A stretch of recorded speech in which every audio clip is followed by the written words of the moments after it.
dengan metode, dengan cara sebaik-baiknya, dengan semangat yang tinggi. فالمخلص لا رياء له والصادق لا عجب له. Sesungguhnya orang yang ikhlas maka akan ternafikan darinya itu segala bentuk riya. Tapi orang yang memiliki sidq maka akan ternafikan darinya itu adalah ujub. Akan ternafikan darinya segala bentuk ujub, takjub kepada amalan dan perbuatan dan keilmuannya sendiri. والرياء أخفى في الأمة من دبيب النمل. Dan sesungguhnya riya lebih sulit untuk terdeteksi di kalangan umat ini daripada langkah kaki seekor semut. والعجب أخفى من الرياء. Dan sifat ujub lebih halus lagi, lebih sulit terdeteksi daripada sifat riya. والوصف الثالث أن يمزج العلم بالذكر وذكره بالله وذكر الله فيه وعدم الغفلة به عن الله. Dan sifat yang ketiga adalah memadukan ilmu tersebut dengan zikir. Dengan dia berzikir kepada Allah Subhanahu wa taala, maka dia menjadi orang yang disebut oleh Allah Subhanahu wa taala. ولذا أحب العارفون عندما يذكرون شيئا من مسائل العلم أن يستشهدوا بالقرآن وبالسنة وأن يخلطوا علمهم بذكر الله وذكر الآخرة. Karenanya itu banyak di antara para ulama-ulama ketika mereka menyebutkan sebuah permasalahan di dalam keilmuan, mereka gemar mengambil dalil dari Al-Quran, dari firman Allah, apa yang disebut oleh Allah di dalam Al-Quran tentang ilmu tersebut, dan juga dari hadisnya Rasulullah SAW, hingga semakin berkah dan berpadu ilmu dengan zikir. وكان من تربية السلف الصالح أنهم إذا أدركوا الطالب والمريد في شيء من أحكام الفقه جعلوا معه شيئا من أحكام الإحسان الذي هو التصوف. Dan juga kebiasaan para salafus saleh bahwasanya ketika mereka mengajarkan keilmuan tentang fikih kepada penuntut ilmu, maka dijadikan berdampingan dengan permasalahan fikih itu permasalahan yang berkaitan tentang tasawuf atau ihsan bersamanya. وإذا خلص العلم من هذه العوارض فهو من أفضل العبادات وأقربها إلى الرب. Apabila ilmu selamat daripada jebakan-jebakan yang berbahaya ini dan perangkap, maka ilmu tersebut akan demikian bermanfaat, akan demikian berkah dan bercahaya. وأن تحول إلى قيل وقال وكثرة جدال وحسد وتطاول على الآخرين ورغبة في الدنيا وما إلى ذلك فهو إلى الجهل أقرب وهو من أسباب الوصول إلى العذاب في الآخرة. Dan ketika ilmu tersebut berubah menjadi sekedar celotehan, menjadi sekedar perdebatan, ataupun juga alat untuk mencaci maki dan mencemooh orang lain, atau untuk mencari keuntungan duniawi, maka itu bukan ilmu, lebih dekat kepada kebodohan dan berujung dengan azab dan siksa dari Allah Taala kelak di akhirat. كان يقول الإمام مالك اطلبوا هذا العلم طلبا لا يضر بالعبادة واطلبوا هذه العبادة طلبا لا يضر بالعلم.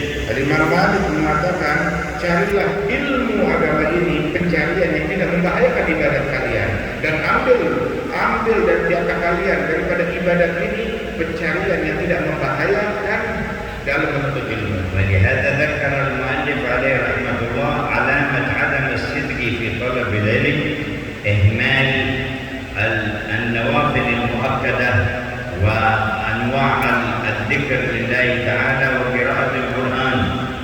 Karena itu muallif, penulis, beliau menyebutkan tanda keabsenan sidq, sifat kesungguhan di dalam menuntut ilmu ini adalah ketika seseorang tidak peduli dengan hal-hal yang sunnah, terutama nawafil yang sangat dianjurkan di dalam ibadah, nggak peduli dengan zikir, dan juga ilmunya itu, dalam ilmu itu dia tidak membaca Al-Quran, maka ini adalah menunjukkan dia tidak memiliki sidq kesungguhan dalam mencari ilmu. بل من أخل بالنوافل المؤكدة دخل عليه النقص في الفرائض الواجبة.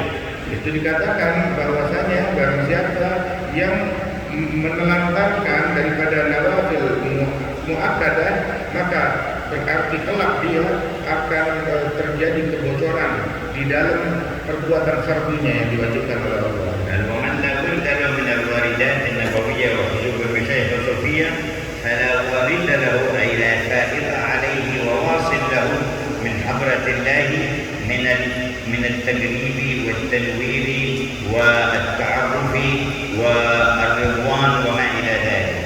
Dan juga dikatakan bahwasanya barang siapa yang tidak memiliki wirid dari zikir-zikir yang diajarkan oleh Nabi Muhammad dan juga dari para masyayikh sufiyah, maka orang ini tidak memiliki warid, yakni anugerah dari Allah Subhanahu wa taala yang tercurahkan dengan berkat zikir, dan wirid tersebut berupa penerangan hati dan pendekatan kepada Allah taala dan cita rasa di dalam hubungan kepada Allah. وقد كان يقول شيخ مشايخنا الحبيب عبد الله الشاطبي لطلاب العلم في رباط كريم: لا يسمى طالب علم من ليس له قيام في الليل ولا محافظة على الضحى والرواتب. Karenanya itu guru dari guru-guru kami dahulu berkata, Habib Abdullah bin Umar Al-Syatiri, barang siapa yang menuntut ilmu tetapi dia tidak bangun malam ataupun juga tidak sholat duha dan witir, maka orang ini tidak pantas menyandang gelar santri. وقد ورد طالب يريد أن يطلب علم الحديث عند الإمام أحمد بن حنبل فبات في بيته وقرب الماء ليتوضأ منه لأجل صلاة الليل، فجاء مع الفجر ووجد الماء في مكانه وقالوا: ألم تكن الليل؟ قال: لا، الآن نتوضأ.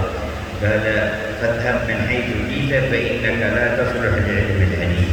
Ada seorang pencari ilmu yang menyantri kepada Imam Ahmad bin Hanbal, mau belajar ilmu hadis kepada Imam Ahmad. Kemudian bermalam di rumah Imam Ahmad di malam pertama, disediakan air untuk diambil wudu. Maka begitu azan subuh, Imam Ahmad masuk ke ruangan tersebut, didapati airnya masih penuh. Orang ini baru bangun, dia bilang, kamu nggak bangun malam? Dia bilang, sekarang saya baru mau wudu, itu udah azan subuh.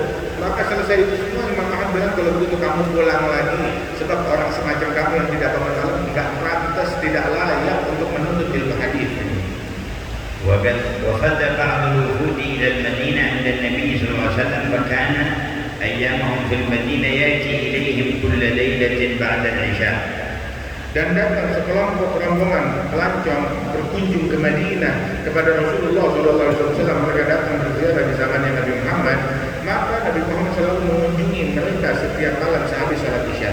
وفي ليلة تأخر عنهم ثم مر عليهم. Di suatu malam Nabi Muhammad terlambat datangnya, tapi akhirnya sudah larut, beliau Nabi Muhammad masih datang kepada mereka. ثم قال لهم: إني لم أتأخر عنكم إلا أني شغلت عن وردي أو حزبي من القرآن فأحببت أن لا آتيكم إلا وقد أكملته. Nabi mengatakan, menginfokan, sesungguhnya aku ketika terlambat datang kepada kalian karena aku sibuk dengan wirid Al-Quran yang aku baca. Aku ingin menyelesaikan wirid Al-Quran dulu, udah selesai ngajinya baru aku datang kepada kalian. ولهذا قال: وحفظ القرآن من الواجبات المؤكدة. Karenanya itu dikatakan bahwasanya hifz Al-Quran itu termasuk adalah keharusan dan kewajiban yang sangat dianjurkan. باطن طالب العلم بحفظ القرآن كله فذلك أكمل. Apabila batin seorang santri dihiasi dengan hafalan Al-Quran secara seutuhnya, maka itu lebih sempurna lagi dan lebih baik. من حفظ القرآن فقد أدرجت النبوة بين جنبيه غير أنه لا يوحى إليه. Kalau hafal Al-Quran, maka dia telah diberikan singgahsana kenabian, akan tetapi tanpa diwahyukan oleh Allah Subhanahu wa taala. ولا تأكل الأرض جسد حافظ للقرآن غير غال فيه ولا متجاف عنه. Dan orang yang hafal Al-Quran, maka jasadnya tidak akan dimakan oleh bumi, tidak akan lapuk manakala dia menghafal Al-Quran dan juga tidak meninggalkan kajian-kajian Al-Quran tersebut. وإن حفظ كل أو بعض فعليه أن يتفقد ما حفظه كأنه يتفلت من صدور الناس. Apabila dia baru hafal sebagian daripada Al-Quran tersebut, maka dia harus mengulang-ulangnya, jangan sampai hilang, sebab Al-Quran itu hafalannya sangat mudah hilang. وقال: ونسيان سورة بل آية من أعظم السيئات. Dan dikatakan melupakan satu surat, bahkan melupakan satu ayat Al-Quran termasuk kejahatan yang paling dahsyat. وقد قال صلى الله عليه وسلم: عرضت علي أعمال أمتي فلم أرى ذنبا أعظم من آية أو سورة أوتيها رجل من أمتي فنسيها.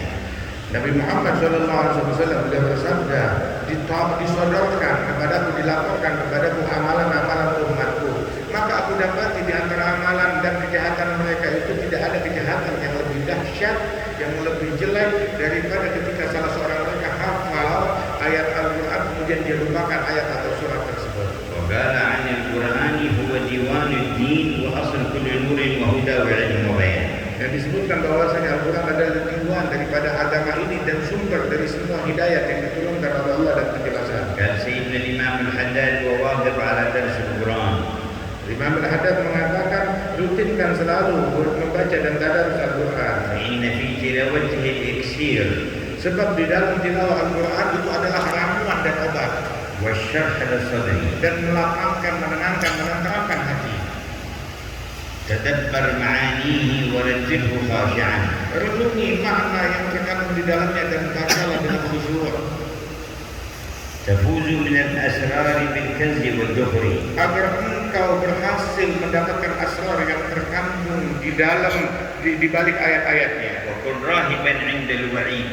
Dan ketika kamu membaca ayat yang berisi ancaman dari Allah Ta'ala, maka jadilah kamu membacanya dengan rasa takut. وراغبا إذا ما تلوت الوعد في غاية البشر. Dan saat kamu membaca ayat yang di dalamnya nikmat dan anugerah Allah, engkau membacanya dengan berharap dan obsesi yang besar akan anugerah tersebut. ألا إنه البحر المحيط وغيره من الكتب أنهار تمد من البحر. Ketahuilah bahwasanya Al-Quran adalah samudra yang demikian luas. Adapun kitab-kitab yang lain ibaratnya sungai-sungai yang bercabang daripada samudra tersebut. والذي ليس عنده اتساع في الفهم لأخذ العلم فيأخذ الواجب عليه وما قرب منه ثم يصرف وقته في ما فيه الثواب من أنواع العبادات والسعي في المصالح الناس.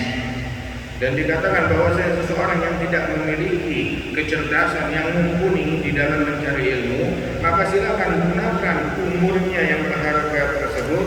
Pertama, mengambil keilmuan yang wajib yang dia pelajari dulu. Kemudian sisanya dia gunakan untuk melakukan hal-hal terutama yang bisa memberikan manfaat kepada manusia lain. فإن السعي في مصالح المؤمنين من أعظم ما يقرب إلى رب العالمين. Sebab berupaya di dalam membantu kemaslahatan kaum mukminin itu termasuk adalah salah satu pahala dan proses pendekatan kepada Allah yang sangat tinggi. وكان سيدنا عبد الله بن المبارك عليه رضوان الله تعالى يقول لولا هؤلاء العلماء الدعاء إلى الله ما اتجرت ولا اشتغلت بالتجارة وإنما يتجر من أجل أن ينفق على